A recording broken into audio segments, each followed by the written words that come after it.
नमस्कार बालदोस्तांनो, पुन्हा येऊया प्रकरण पहिले, नैसर्गिक संसाधने हवा, पाणी व जमीन, नॅचरल रिसोर्सेस. आणि याच्यामध्ये आपल्याला हवेतील वेगवेगळे प्रमाण आणि हवा प्रदूषण याच्याविषयी आज आपण माहिती घेणार आहोत. नमस्कार बालदोस्तांनो, पुन्हा आपण प्रकरण पहिले, नैसर्गिक संसाधने हवा, पाणी व जमीन यातील आपण पहिला घटक हवा याच्याविषयी माहिती घेणार आहोत. हवा पृथ्वी सभोवताली असणाऱ्या वातावरणातील हवेमध्ये नायट्रोजन, ऑक्सिजन, कार्बन डायऑक्साईड, 6 निष्क्रिय वायू, नायट्रोजन डायऑक्साईड, सल्फर डायऑक्साईड, पाण्याचे वाफ, धुलीचे कण या सर्वांचा समावेश होतो. तपांबरामध्ये हवेतील एकूण वायूच्या 80% वायू असतात, तर स्थितांबरामध्ये हे प्रमाण सुमारे 19% असते. पुढे दलांबर व आयनांबरामध्ये वायूचे हे प्रमाण कमी होत जाते. बाह्यांबर व त्यापुढे वायू आढळत नाही. म्हणजे आपण जर हवेचा विचार केला तर पृथ्वी तलावरती वेगवेगळ्या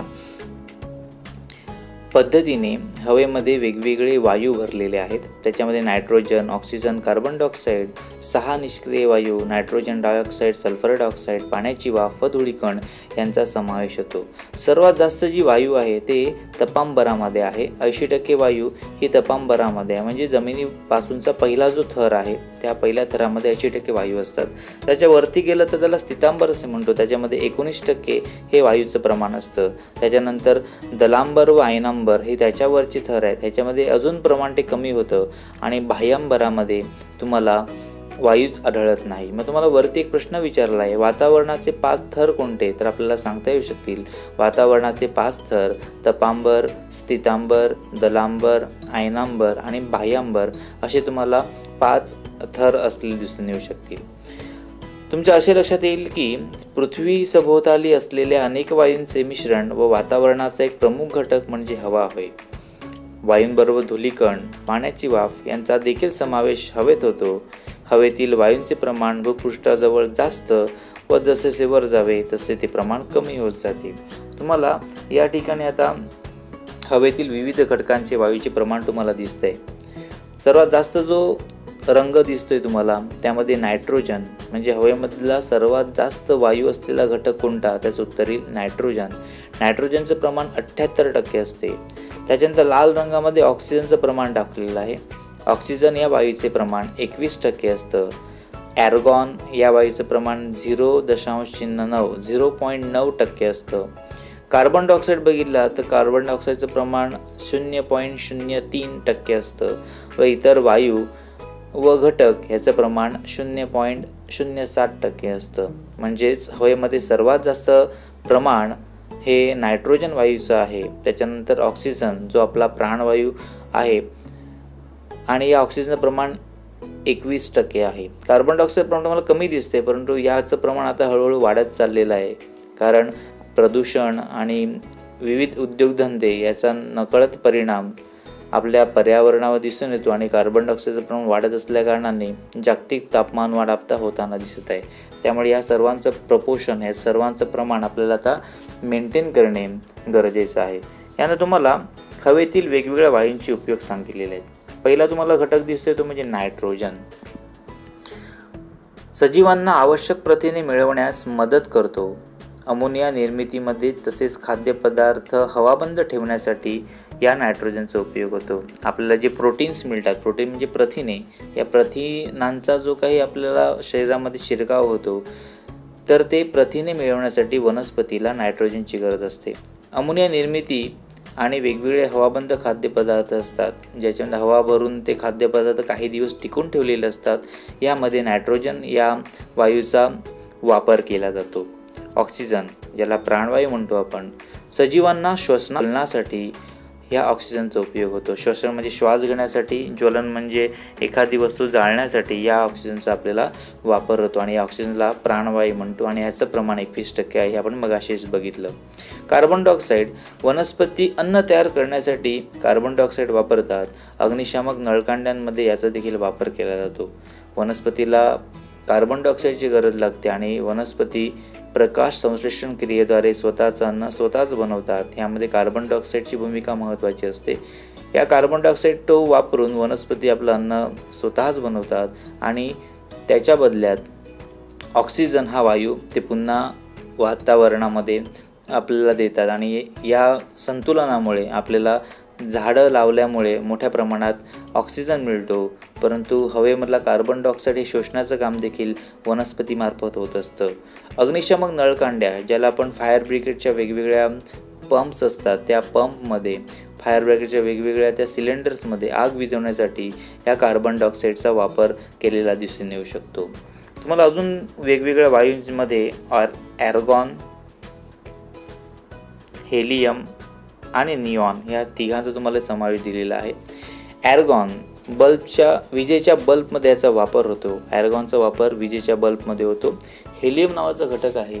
हा हेलियम नावाचा घटक कमी तापमान मिळवण्यासाठी तसेच विनापंख्याच्या इंजिनावर चालणाऱ्या विमानांमध्ये वापरण्यासाठी याचा उपयोग होत असतो. निऑन जाहिरातींच्या रस्त्यांवरच्या दिव्यात याचा वापर केला जातो. क्रिप्टॉन नावाचा जो काही वायू आहे तो फ्लोरोसंट पाईपमध्ये वापरला जातो. आणि झेनॉन, जी फ्लॅश फोटोग्राफी असते, त्या फ्लॅश फोटोग्राफीमध्ये या झेनॉन नावाच्या वायूचा उपयोग केला जातो.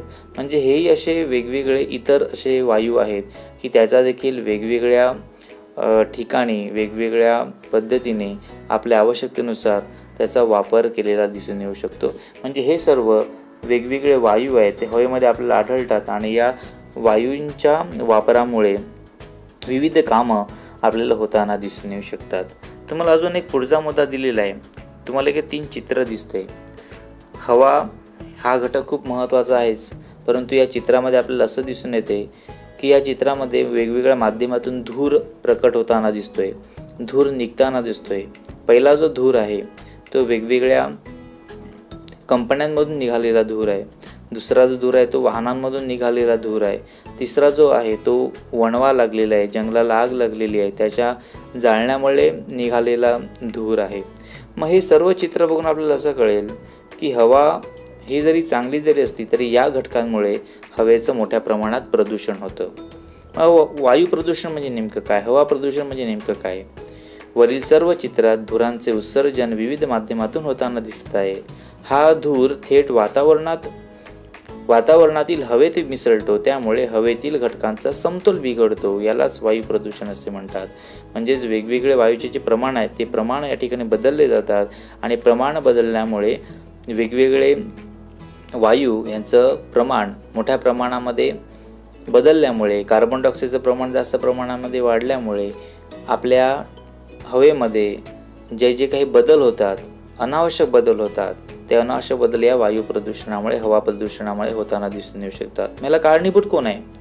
वाहने, मोठमोठे उद्योगधंदे, यामधल्या इंधनांमध्ये ज्वलनातून तसेच लाकूड, कोळसा यासारख्या इंधनाच्या अपूर्ण ज्वलनामधून बाहेर पडणारे जे घातक वायू आहेत, या सर्वांमुळे दिवसेंदिवस वायू प्रदूषणामध्ये वाढ होताना दिसत आहे.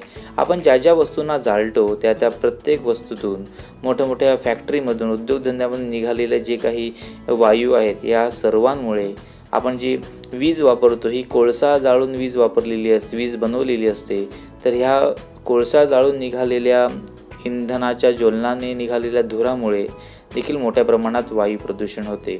मग या वायूमधून जो काही या धुरामधून जो काही वेगवेगळे गॅसेस बाहेर पडतात, जे वायू बाहेर पडतात, ते कोणकोणते घातक पदार्थ असतात? इंधनातून ज्वलनातून हवेत सोडलेले जाणारे घटक कोणकोणते आहेत? तर nitrogen dioxide, carbon dioxide, carbon monoxide, sulphur dioxide आणि काजळी म्हणजे कार्बनचाच प्रकार आहे हा.